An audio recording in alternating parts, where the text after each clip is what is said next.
on the question of Idumujuno and Idumujuboko. Idumujuno is the ancestral home of Idumujuboko. Notwithstanding, the two towns have parted ways and have become autonomous communities. Take the case of England and America. England is the mother country, but in international politics, America is the #1 superpower, despite its historical relationship. So, any historical thinker insisting that Idumujuboko should be subject to Idumujuno would be a medieval historian and not a 20th century thinker. Here, I must mention that Obio should have rightly been the head of the clan. But since our tradition does not accept a woman as head of the family, not to mention that of a town, Obio does not qualify to be the head of the clan. Therefore, Obio has the rightful claim to the Ezechime ancestral home, but not that of the clan head. In the oral tradition, Odikpo is the last of the sons of Ezechime's male children. Obio and Ezi are females. It is in the mythology that during the movement, one of Chime's wives bore a child on their way to cross to the east of the Niger. The child was female, and hence the town was named Eziuno. From Ezi, through Ela, they safely landed at Onicha-Olona. So you see, this author, Chief Azukaego Odikpo, referred to Obio as female and Ezi as well as female.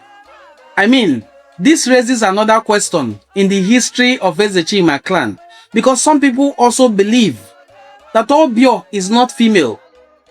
Why people allude to the fact that Obio is female is because in a painting or a drawing or an architectural work in Obio, where all the clans are represented, there's a female in the midst, and it is believed that that female is Obio. If Obio were a female, why would Ezechime be buried in Obio? This raises a question, and this is just my own question to it. If Obio was a female, in the history and culture of Enuani people and the Igbo people, can a man be buried in the house or the home of his daughter? This is just a question. Now I leave this open for anybody to answer.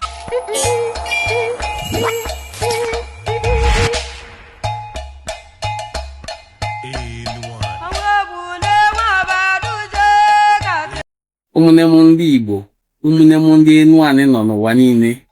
Welcome to Enuani Cultural Forum, where we promote the rich cultural heritage of the Igbo people.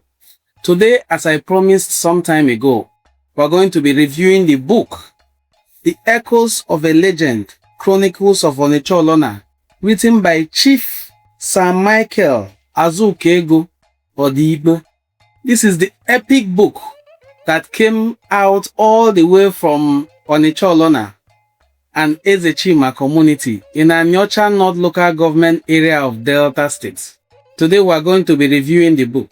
We're going to be looking at chapter 5. But before we go any further, I want to use this opportunity to send a shout out to one of the sons of Chief Azukaego Odikpo. His name is Engineer Gregory Odikpo, who actually sent me a copy of this book and asked me to review it. Chapter 5 of this book discusses the migration and settlement of Ezechime clans among the Igbo. This Igbo can be spelled I-G-B-O or I-B-O, west of the Niger in Delta State.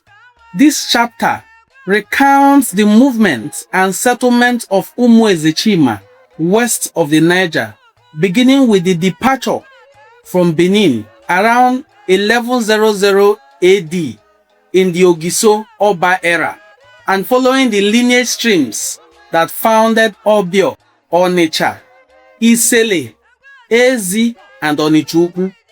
It sets out how authority was vested through Ase from the Oba of Benin, and how Ikiwin trees marked boundaries of new holdings, then traces appointments and titles, including the Iyase, the Diopala, Opala Wisi principle that shaped succession and local rule using oral accounts, Benin court memory, and colonial records, such as the Robert Hooke's intelligence reports of 30th August 1923.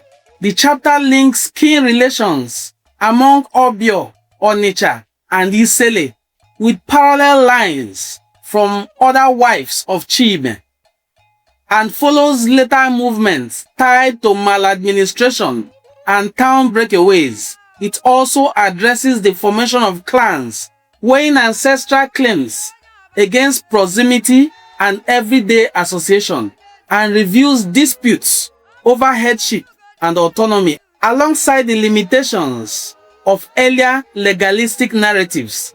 In sum, this chapter offers a clear, source-aware account of routes, land demarcations, authority transfer, and leadership among the Ezechime towns, providing the oasis for the discussion of clan structure and inter-town relations that follows. The following are some of the settlement details west of Delta State. 1. The period of migration of Umu Ezechime, according to Benin's traditional sources, was approximately the year 1100 AD, when Ogisoba ruled Benin Kingdom. Ezechime towns were formerly and still one clan. Odiane and Idumuje have two clans. Therefore, given the fact of Ezechime's large population, it should therefore be broken into three clans as follows: Obio, Onichubo, and Onichuku, because of proximity. The Isele three towns should form another clan. Finally, Onicha-Olona, Ezi, and Obompa should form a clan because of proximity.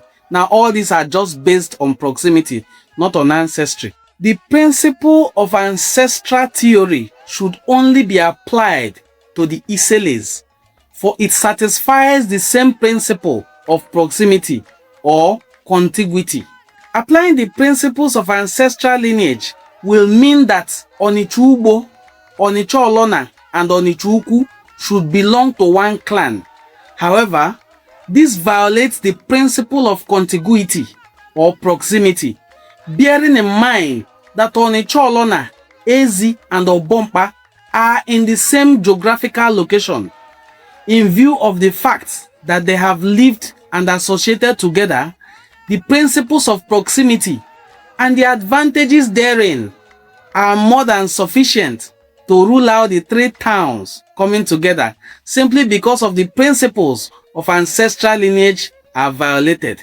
I have merely provoked discussions on the origins and brief history of Ezechime, on which I have been conducting research for 3 years. Since I read through the history of Ezechime and Idumujo Odiane, written by the late Barrister Okpono, the late lawyer aroused my interest in the book. He relied, or rather, on the source of the information in piecing together the history of Ezechime was based on what he collected from his clients on land disputes or communities in Ezechime.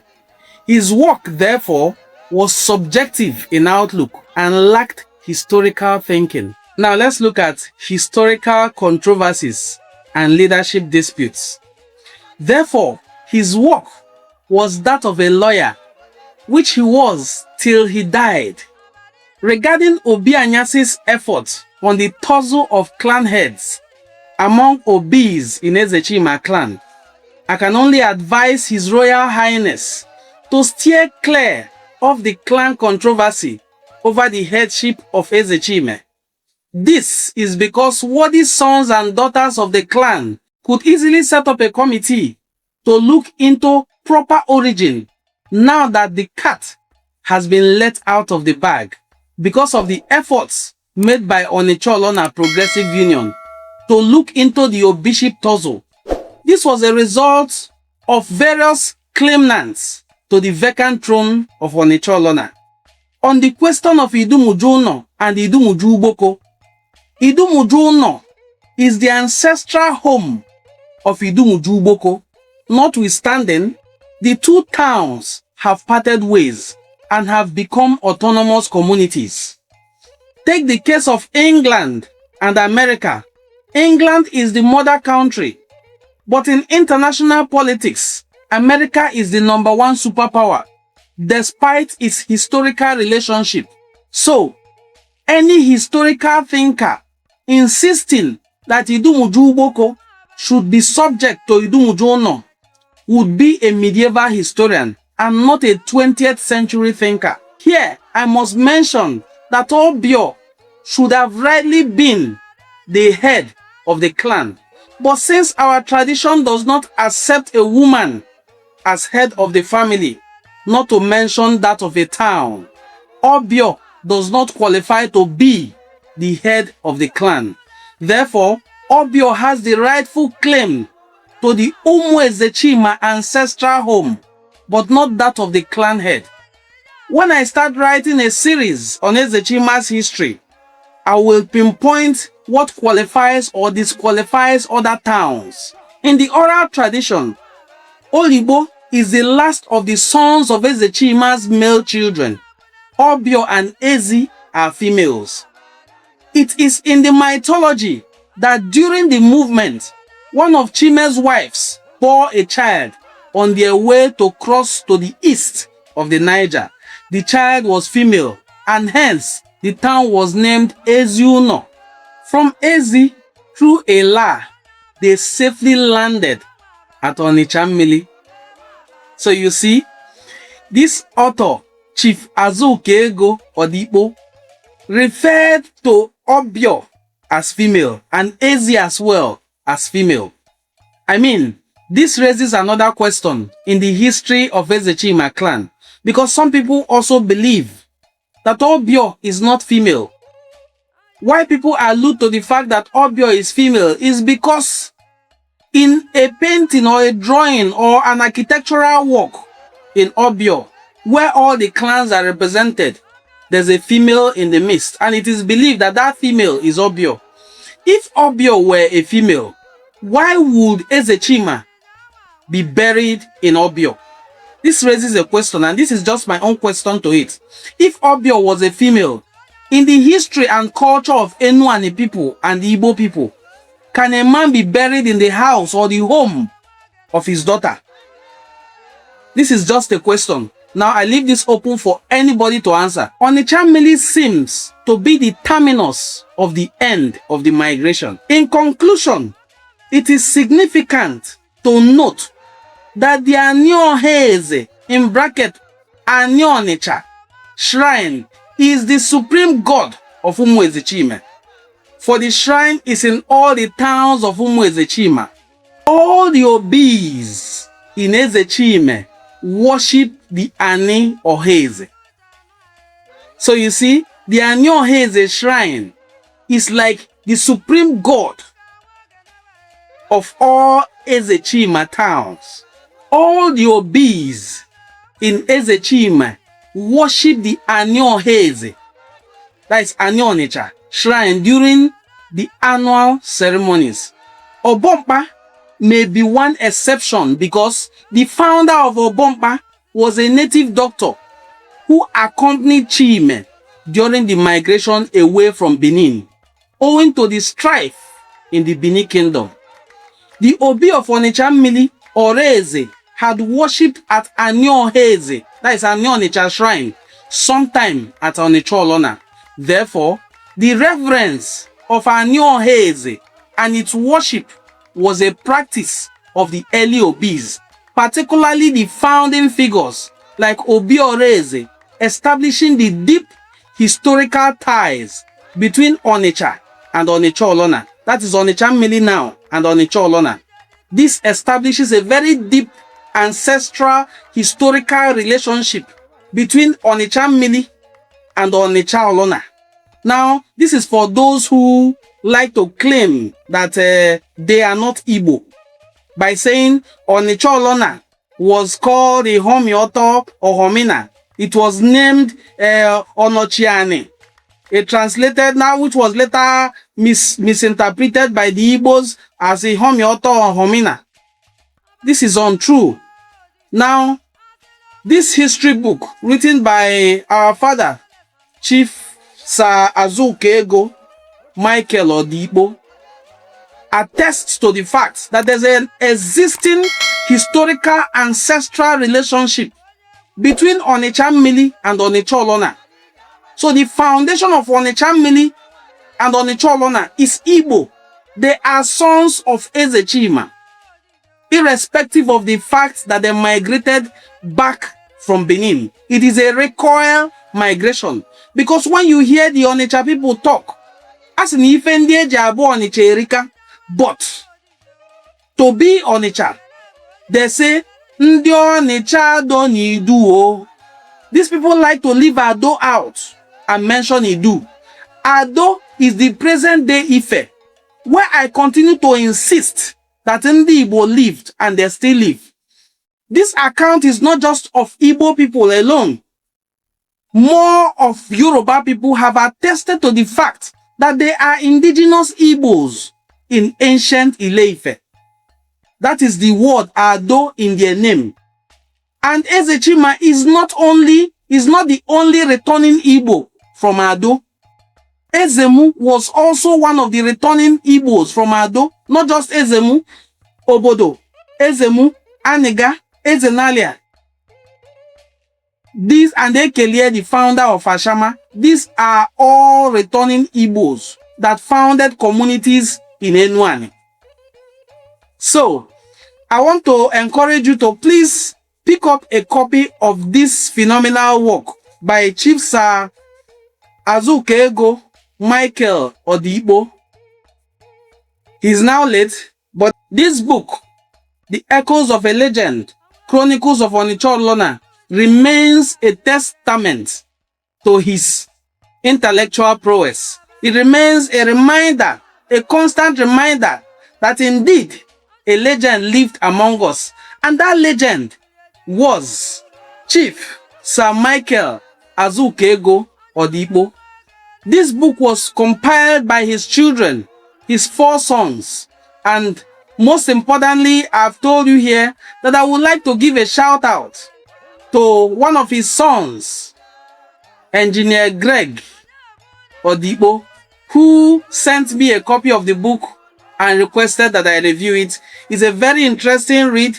It is a 206-page book with pictorials, 207 pages with pictorials and map illustrations of where the Ezechime communities are found.